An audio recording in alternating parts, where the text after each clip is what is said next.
Hearken to me, good jailer, for even as my wounds of this last day wax, so doth my life wane. If ever a virtue was granted to me, it be said that Iago possessed fortitude. For even here in the cold embrace of death doth I find solace in my deeds of late. For Rodrigo, the fool whose love guided my blade, his hope I sent his life to follow. Forever in agony would he have lived if he had learned the full extent of my crimes. For Cassio, so young in body and mind, would that his heart had found the blade of the latter. Yet in my failings even was a triumph to be had. For Cassio's sufferings will live on in his knowing that his high-seated stature is built on the death of his master and friend.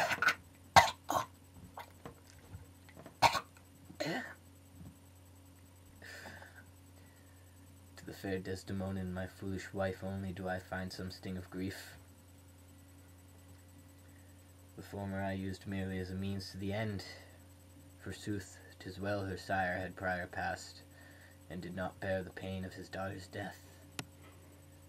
The latter, she whom I vowed to protect and cherish since the day we were wed, alas, if only she had behaved as a wife should, and not with the mind of a man, panic would never have taken my hand, and mayhap she could have survived such a loaded bed. To the devil-skinned Moor Othello, he for whose death all the rest had joined, I can only feel the sweet taste of victory. That ungrateful heathen now rests with his father, and with him he may rule Hades and trouble not the world with his adulterous ways. And now, having spoken my piece, I leave thee with my final victory. But no more may torturer's knives sear my skin, nor his red iron find new thresholds to cross, nor his rack bolster my reach. I am slain.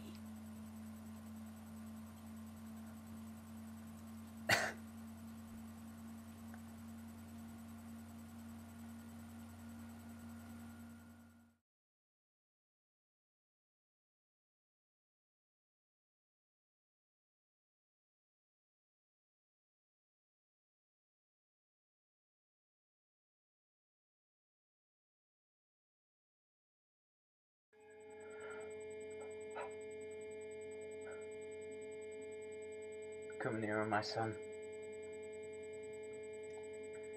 and look thee upon the workings of Rome. For here lie the final remains of 3 proud houses: Andronicus, Goth, and the last son of the Emperor. Only the latter hath no heir. The seed of Aaron remains alive by my command. And you, young Lucius, thou art the last of the Andronici. I bid thee raise the blackamoor child, and right the wrongs of your forebears by taking him as your brother. Make the dark Goth and Andronicus, and join our houses in brotherhood. Follow not in the footsteps of your grandsire, nor those of your father. Forsooth, you should leave Rome altogether, and start a new life elsewhere in harmony.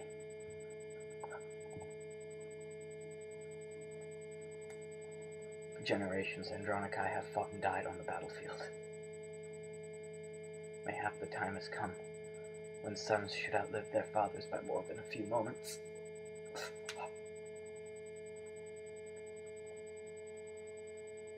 Rome has betrayed itself.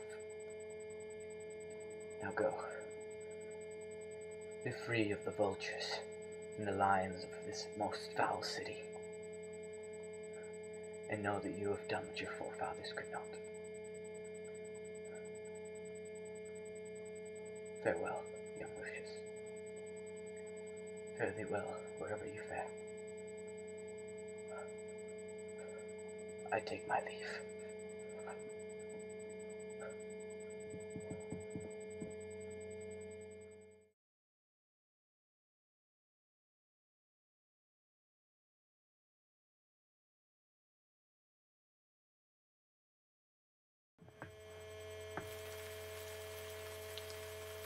'Tis an unjust world in which we live, where justice is so easily pushed aside by technicality, formality, and the deceit of Christian lawyers. My daughter may have my money. The Christians will never have my immortal soul.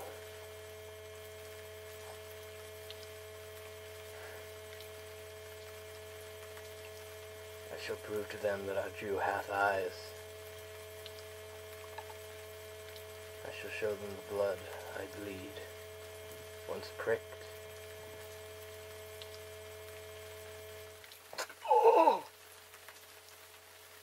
Oh, Heavenly Father, forgive me this sin.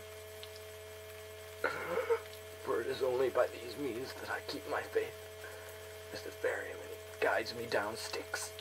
Oh!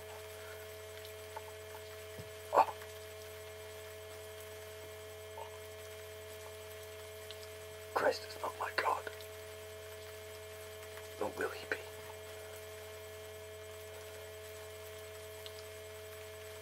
This serpent's nectar would kill a wild boar, but 'tis less lethal to me than holy water. It will ensure no Christian physician can stitch Shylock's wounds before he passes to heaven.